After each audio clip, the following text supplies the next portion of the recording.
Hey guys, MC Stu here. Today I want to talk to you about survivability. I'm going to discuss it in 3 sections, from a broad, kind of higher level, and then talk more specifically about survivability and how to achieve that on the intermediate beginner level. Before we get into it, if you haven't already, please hit that subscribe button, ring the bell to know when next videos are going live. Helps me out quite a bit. I really would appreciate that. So let's go ahead and jump right into it here. So I basically have, for myself, 3 different kinds of ways of looking at survivability. The first is going to be your beefy tank built to just take damage, attract damage. And I'm not going to talk so much about that, the threat side of it or the tanking side of it, but what's focused on in order to survive in that kind of environment. So let's take a look at this build here. And for this build, what we focus more on is a passive regen, a proccing of traits or abilities that's going to give you large amounts of regen and resistance ratings. So you'll see on this ship here, there's really no heals on it. I do have hazard emitters, which do give me a heal, but it's mainly on the build because it procs additional critical chance from the... What is that from? I always forget this. I believe it's in the specializations. I should have probably wrote this down. Strategist. So when I click that, that's why it's on the bar. It gives me additional critical chance. So that's why that's there. But it does give me some heals. The other ability for healing that I have on here, or survivability, is going to be reverse shield polarity. Mixed with the duty officer for this gives quite a bit of hull regen, and it's a great preemptive clicky, so that when you're going into a situation where you're about to start taking a lot of fire, you can click this button and it will give you protection from energy weapons fire, which builds up your shields, and with the duty officer, which is going to be this guy right here, it gives you additional hull regen. So aside from those 2, there is no other heals on this ship. And I know that seems kind of counterintuitive, but you know, for the tanking, in the way that I build the tanks and a lot of other people do, you just don't get anything out of those clickies. So, you know, in a situation like this, I'm trying to take damage, right? So I'm trying to attract fire, and I'm running, you know, the attract fire and also the threatening stance, which also gives you additional regen, hull regen, shield regen. On top of that, we're running Miracle Worker, which again, by taking damage and fire, is going to give you regen, resistance ratings, those kinds of things. So these, and I'm running Miracle, is it Miracle? Yeah, Miracle Worker. So by running this spec on a tank, this is going to give you a lot of passives in those regens for your resistance rating, hull ratings, and for your shields. Again, I don't focus much on shields. You can see I have that turned all the way down on my power settings.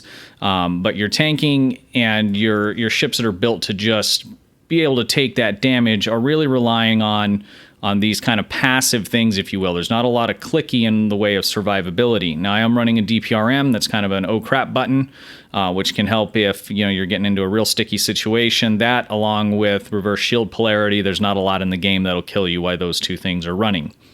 Also, for a build like this, the Colony tactical consoles are a must-have. These aren't a bad option either for a newer player that doesn't have the damage rating up high enough to be destroying things so quick that they're not having much time to put damage on them. Anytime you activate a tactical mode, firing mode, it's going to give you a 25% chance to add quite a bit of hull healing. So these are great. I run 2 on my tank. Others will run more of these. This is just kind of how I have this put together at the moment. So again, the first category of your more just beefy tanking kind of setup, it's not designed really to put out any kind of major damage. It's designed to just attract that fire and take a beating. There is a lot of heals, but most of it is, quote unquote automated. It requires, the different specs along with these kinds of consoles, bridge officers, 2-piece bonus here that we get from the discovery set. And let's just take a look at this, which gives you a massive amount of additional hull regen, 120%. So you can see the whole regen repair rate here is 344. So when some of these things do proc, this is playing into that and bringing us back up. Also, the main tanking trait that I use, the rest of these don't really have anything to do with survivability. They're more about threat and trying to get some DPS out to hold that threat from others that are doing a lot of DPS. This is the main trait that I use. Honor Dead is another good one that'll build up quite a bit of resistance rating. This one, as you're taking damage from each foe, it's going to build up damage output as well as hull regen. And it's also going to build up additional threat. So it's self-complementing. So the more threat you get, the more damage you're going to take from different foes, the more you're going to get stacks of history will remember, stacks up to 30 times. So you're looking at adding another 30% hull regen on this ship. So again, I don't want to go into, the whole kind of tanking build scenario, but the point is that this build is based on really kind of a passive regen, resistance regen, scenario. So I'm not clicking, emergency powered structural integrity or emergency power to shields or any of those kinds of things. The ship is built in a way to where it has a decent amount of resistances sitting still, has a very good amount of hull regen sitting still. And as the ship goes into combat, these things start to proc and start to raise dramatically. So that's one way of going about looking at survivability, and this is really kind of role oriented. This is oriented to attract that fire, take the damage. So that would be the number one, and when I say number one, I'm not saying the best, just number one in the list I'm going to go through here. So let's take a look at the next way. So this is a passive, just built to regen and take damage kind of a build way of looking at survivability. Let's take a look at the next one. This is going to be more of how I build for high-end DPS builds and how we go about achieving survivability there. Okay, so here is my main DPS build that I've been experimenting with lately. Everybody's favorite space bottle opener. But I thought this would be very good to look at because it's not the beefiest of ships. The way I have it built attracts a lot of attention because there's a lot of science built into it as well. And so I want to go over, how I go about surviving in a build like this, where, there's not a lot really built into it in terms of survivability. So the first thing we discussed is more of a tanking kind of style build where it's a machine built to just survive, right? So everything about it is, made to feed back into that regen kind of automatically. It's just happening. On a ship like this, in the way that I have it built, I'm consistently hitting just over 300,000 DPS on an ISA advanced just pug run. And so a lot of it has to do with the fact that I can take down large groups of enemies before they have a chance to really start beating me up real bad. So that's really kind of the main part of it. But if you get into runs where things start to get spread out, my gravity well doesn't pull them all together, and things start getting behind me and the map starts getting to be a mess, there's things that I've set up on the ship to try and mitigate that, right? So let's just take a look at the ship itself just so we can kind of see what we have going on here. So this is a kind of quasi-torpedo, science-y build, a little bit of a drain shutdown mechanism that I have built into it. So this will attract a good amount of attention from the enemy. And so let's say, you know, we get into a position where I'm starting to take a good amount of damage. Again, this ship has basically 0 heals on it, except for the hazard emitters, which again is there, or was there. I've changed up the specs because I've been playing with this, so I can actually drop this out of it for something else, which actually I'm going to do, but this was here to proc that extra critical severity, or critical chance. So I will be changing that. So that'll leave this ship with essentially 0 heals on it whatsoever. And so how I go about surviving on this is controlling my threat generation. So to start with, I'm trying to keep that threat gen as low as possible. And mind you, this build is meant more so for doing elite runs in a team. But I don't want to say it's rare, but more often than not, I'm having a pug run, or maybe there's just 2 of us, doing runs together. And so it's still more than viable to survive going in by yourself doing pug runs. But the main one here is going to be Strike from Shadows. This reduces, when you're damaging a foe that does not have you targeted, the main thing in this for survivability is it reduces your threat generation by 60%. So that's huge. So if you go in doing a lot of damage, the enemy's going to want to notice you, but if you're running a trait like this is going to reduce that amount of threat generation that you're having. When I pug it, I will switch out this here for, there's a personal space trait that also gives you negative, where is it? Yep, here it is. Negative threat generation. So on my free-to-play especially, I'll run this as well, because you get the extra critical severity, which is great, and then it also gives you another negative 25% threat gen. So these are just passive things that are running, right? So they're always just going. But if I get into a situation where I am starting to take a lot of damage and I need to heal myself, essentially, what I'll do is I have a couple different options. So I could click this here, which is the quantum singularity manipulation, and essentially it acts like a cloak, which will give you time to either finish destroying the enemies that are destroying or starting to potentially destroy you, or give you the time to get away so that you can have a little bit of your passive regen start happening, get your hull back up, and then go back into combat. The other one that I will use, especially if I'm going into, for instance, in an ISA towards the end and you're going in to go after the gate, you're in between the gate, there's spheres around, and there is also a, the attack cube. As I go in to get into position and start doing damage, I'll deploy the decoy sensor. And so I'll do that preemptively, because that's going to generate a ton of threat to the enemy and take that threat off of you, where they start targeting this decoy, and gives me time to start grinding down the enemies that are there, getting rid of them before this runs out and causes them to start targeting me again. And again, I've been kind of playing with this, but the other thing that we'll use, depending on the spec that we're running, is if you're running, I definitely recommend this on the intermediate, beginner level, is running the strategist. And what that will do is that will give you this clicky right here.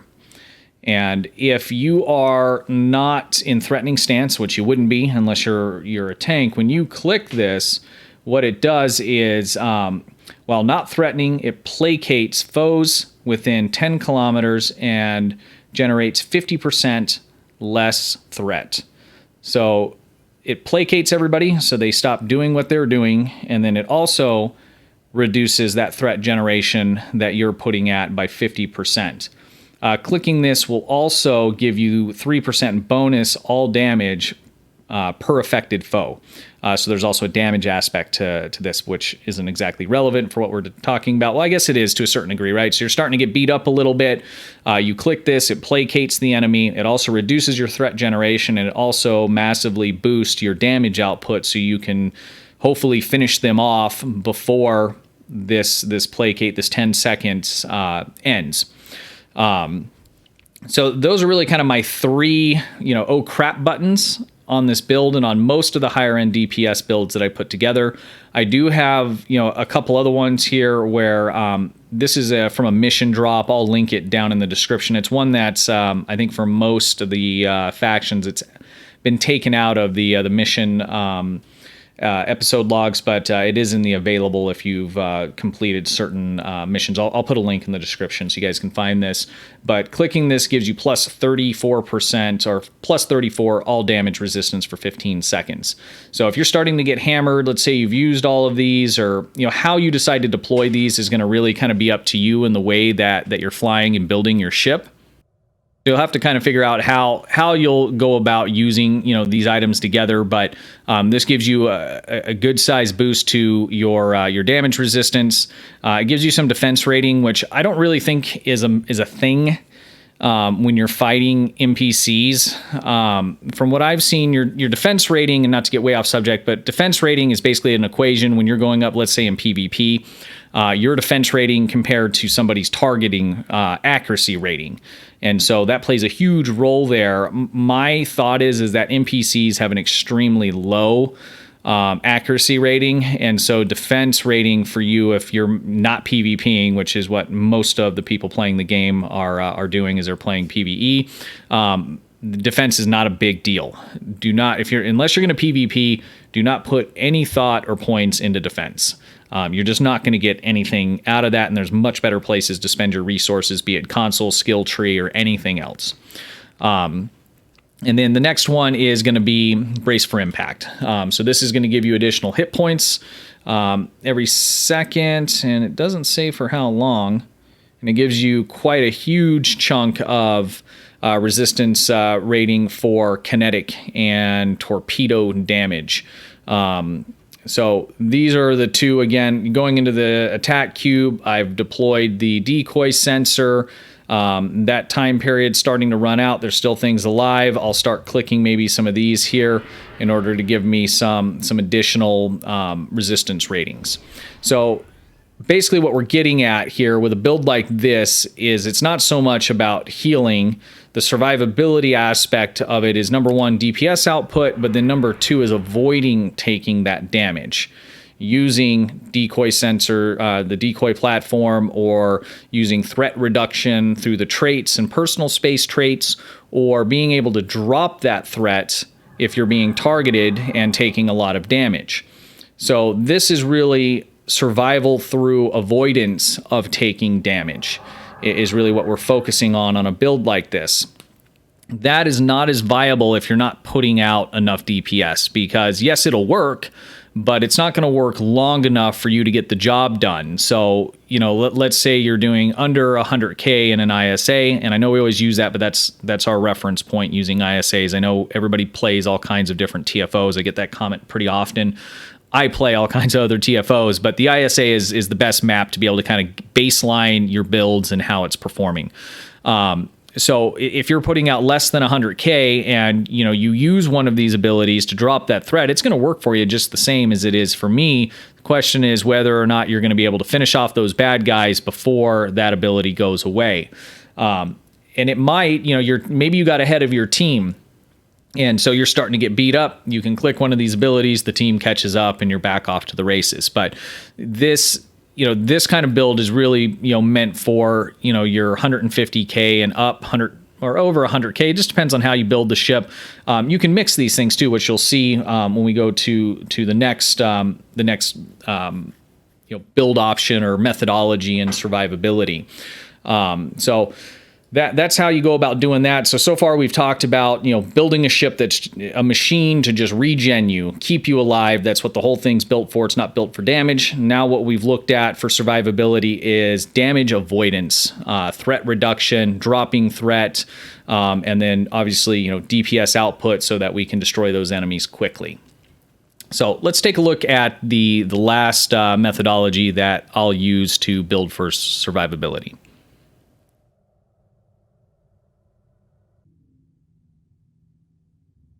Okay, so now we're on my free-to-play account. This is my main on my free-to-play account. And what we've done here for survivability is going to sound similar to the two things that we just discussed. So really what we're doing on this is we're going to take a little bit from each of those other methodologies along with some other things that we didn't use on those other two survivability build styles. And we should probably come up with a name for that. I mean, just survivability methodologies, 1, 2, and 3. So far we've gone over a full build that's just meant to just regen and survive. The whole thing's built around that. We've gone over a build methodology that is going to be threat reduction and dropping threat, basically getting the enemies to ignore us. And on this, what we're going to do is we're going to look at kind of mixing those two together and then boosting some other aspects that are going to give us better survivability, where we're kind of taking little bits from each one of those. So this account is 100% free to play. I have not spent $1 on this. It's about a year and a half old now. And so what we've done here, let's just kind of take a look at the things that are the same. So once you get your rep high enough, so let's talk about that. So a lot of these things that I'm using to drop that threat are coming from our reputation system. So these are things that are going to, I'm sorry, not a reputation system, but our specializations. So once you get so far in these specializations, you're going to find that these things are going to become available to you. Let me switch back over. I was tanking on this build as well. So this particular character, this main, I can tank, elite, I can science just over 100k, and DPS around 150 with a full free-to-play account here. So let's set this correctly because I was tanking. Okay, so by completing out some of these, or all of these, are going to give you different clickies that you can add on to your bar, and those are found under the traits once you get far enough through those, and they're listed down here. So they're active, space, reputation clickies. So what we're using here is similar to the tanking build and the DPS build. The tanking build, we don't use so the first methodology we went over, we don't use this deploy sensor interface platform because we want damage hitting our ship, because it's a machine built to take damage, and by taking that damage, it's actually proccing our survivability. So if I were to deploy this on a tank build built like that, suddenly everything's going to be targeting this for the most part, and I'm going to start losing all of those survivability buffs that I've built around and probably end up dying. Same would be true if one of my teammates deployed this somewhere around the tank. That's most likely going to kill my tank, because the tank is designed to take damage and turn it into heals. So we would not use this on that first methodology we went over. But for the other two, we want to, because this is going to drop the threat from us, avoid us from taking that threat. Same thing with the quantum singularity manipulation. So again, this acts kind of like a cloak. So these are two items that we found on the last high DPS output build methodologies for survivability that we went through. So you're going to want to get your specializations. I would recommend, if you're building towards, just general gameplay and you're not doing something special like tanking, science, or torpedo builds, you're going to want to focus on these two here. You're going to want to go with strategist and intel is what I would recommend to start with. Those are going to give you very good clickies, and all the different things that they give you through these. I recommend going through and reading through some of these things here, but those are going to be your best for just general gameplay, damage output, and survivability when you're using them in conjunction with some of these clicky items here. So those two things are the same that we were using on the DPS build, and then I'm also using on this a colony tactical console to give us that proc when we're activating firing modes, tactical firing modes for the whole regen. I am also using the two-piece from the discovery rep because of the massive regen that it gives you, just a passive regen. So on this here, we're at almost 300, so a little less than the tank build, but still a good amount. And this is mainly coming from these two items here. Let's take a look at the traits. Again, I was doing some tanking in this, so I do have history we'll remember on it. I am using the Strike from Shadows. I got this from one of the coupons. along with the emergency weapons cycle, which from the last video we did, we touched on these two here. I do not have supercharged weapons yet, which was the one of the other main trait / ships. This is the ship that it would come off if it was the T6 version, but this ship is actually a T5UX upgrade, so it didn't come with a starship trait. So we're using some of those traits that I discussed in the last video. We're using any kind of threat reduction. Yes, we're also using, again, this was set up for tanking. I should have fixed this before we started this here, but that should have, no, this is set up correctly. So we're also using the same personal space trait with the threat reduction. So what you can see here is it's a combination of threat reduction and that regen that we were getting from the tank build, but it doesn't, I didn't build it around, proccing, attracting fire. I'm not trying to take damage with this in order to proc things to make me survive. I'm trying to reduce my threat and just passively, and I'm trying to also have a good regen and a way of dropping the threat. So it's really a combination of the two things that we were looking at before. Where this varies is that on my skill tree, what I'm doing is I'm taking all three of these resistance boosts. So, and I should probably do a video on a good skill tree because I see these things all over the place. But generally what I'll do is I'll max out my tactical side. If I were to redo this, I would probably plug 2 in here, but I made this skill tree so I could tank, do science, and DPS. So it's my catch-all. Augie has a catch-all that's very, very good, but it also requires more stuff, so on a free-to-play, it's a little bit harder for me to use that particular skill tree. So where this is going to deviate from the other two, and what's different is that I focus on resistance. And I know there's a argument, or it's not an argument, it's a fact, there is diminishing returns when you're looking at resistance ratings. So let's just talk about that for a second. So as your resistance rating starts to go up, and let's take a look at where we're at. So I'm using all three of these for resist. And my resistance rating sitting still is 40. I'm getting that from that skill tree and from this console here.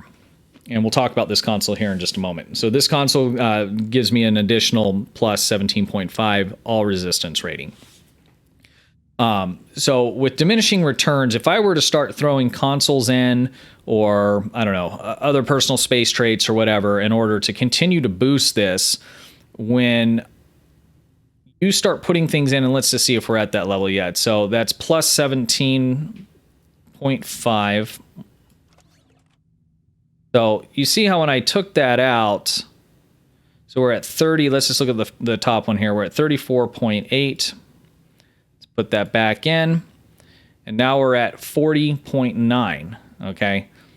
This console says that it gives us an additional 17.5. By putting this console on here, though, that did not give me 17.5 as a percentage. Now, granted, this is not a percentage, this is points, but even if we were to put a percentage in here, you're not going to get a straight stacking amount. So the curve for this rolls off. So if I start to just pack stuff in here, filling up console slots to build this, I'm not going to get a 1-for-1 return on that additional resistance ratings that I'm adding to it. So it is true there's diminishing returns, but that doesn't mean that it's useless. Because I hear that quite a bit, get a good resistance rating. Oh, don't mess with resistance, it's diminishing returns. Okay, well, that's true, but that doesn't mean you don't need it and that you shouldn't get some of it. And so I'm able to get a very healthy amount of resistance rating here just by using those 3 points in my skill tree and this console here. There's no diminishing return here. I've taken up 1 console slot and I've used up those 3 points in my skill tree. I haven't used any of these other things to achieve more resistance rating. So that argument of diminishing returns, while it's true, it doesn't negate the need to have resistance rating. So where this is this last beginner kind of, this stuff's a lot easier to put together than some of those higher end builds or the tank stuff, so as you earn points for your skill tree, put 3 of them in that. Go play the mission that drops this here. Get your rep done and get these 2 items from the disco rep. Just those things alone will allow you those 3 points, this console and these 2, provided you fly your ship correctly and those kinds of things. But that's going to allow you to survive through most advanced content in the game, especially when you're playing with a team. And if the team's doing even halfway decent, you're not going to have any problems dying. Now, granted, you still need to destroy, bad guys' ships, and if you're just sitting there and you're getting hammered and hammered and hammered and you're by yourself, I'm not saying it's going to make you invincible, but you should not struggle if you're, building, on the basics, all the same kind of energy type, you're boosting all the same kind of energy type. You're not, going down a rabbit hole, chasing, buffing one kind of thing. If you're building, just following the basics from the video I put, the basic build methodology for beginners, you're working in these items here along with the 3 points in the skill tree, you're not going to have a lot of problems dying because you're going to have plenty of survivability to last you while you're grinding down those enemies and destroying them. So this console is a great one. This comes from Future Proof Ragnarok. You just play through the mission, pick it up, and it's a great console. It gives you not just the damage resistance rating, but it gives you also plus 26.4 hull capacity. It gives you plus 17.5 maximum shield cap, which again isn't a real big deal for me. But then it also gives you plus 7.5 power to your auxiliary. So on my DPS tune on this, I'm using this console, and I have this all the way up my auxiliary power because it procs this console here, which gives me extra critical chance and critical severity for the amount of auxiliary power I have. I'm using this one because I'm getting a little bit because of having the console and it's boosting this. So it's giving me a little bit of that crit chance and crit severity. It's also giving me additional auxiliary power, and it's giving me maximum shields, which again isn't a big deal. And it's giving me some resistance on the shields itself. So this third option here for beginning players, intermediate players, is a combination of the first 2 that we discussed: dropping the threat, avoiding the threat, and having a little bit of passive regen between like this console and this set here from the disco rep, and then also getting your resistance ratings up a little bit. So in your overall hull capacity, my hull capacity is actually pretty high. But that doesn't even matter. Even if that was at 100, that's not going to make or break a build, or if it was at 90. The question is, what's the resistance rating? The resistance rating is going to determine how fast this number is going down. So this is just your health pool, and how fast it goes down when you're taking damage is based on the amount of resistance rating that you have. So don't go chasing this number. Those people are correct. There are diminishing returns. If you have this at 100%, or 90%, I don't even know if you can hit 100%, then you're most likely not doing anything else in the way of damage, movement, or heal, nothing else. You would literally have to build this whole ship around just getting this, and that is not going to serve you. You don't need resistance ratings that high. If you're putting out, the basic amount of damage, you're doing 50, 60, 70K, on an ISA baseline run, and you have resistance ratings like this, you're going to have a great time doing those runs and playing through the game in general on an advanced setting. If you're on normal, you're going to blow through stuff. You're not going to have any kind of problems with a resistance rating like this. And, if you're at a 200 or over hull regen, you're going to do just fine. I could run this and not have any problems without this colony console that's proccing that extra hull heal. So I just have it there so I can be a little more comfortable. Again, this build here is, I can switch some specs around and I can tank with this, no problem, in Elite. It's not the best tank in the world. I'm not going to put out a ton of damage, but I'll be able to go through an Elite with a team and keep everybody alive and have fun doing it.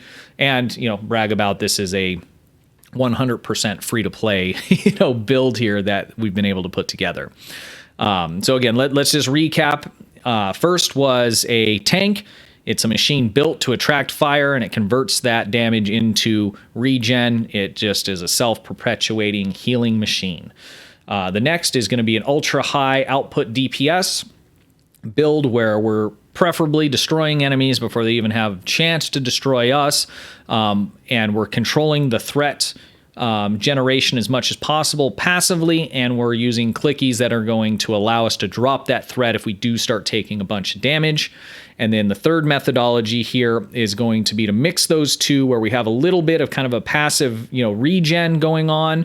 We also have some clickies where we're able to reduce that threat as much as possible. We're running some traits, or if you don't have those traits, there's personal space traits. You're just going to get stock that are going to allow you to have threat reduction that's just running passively.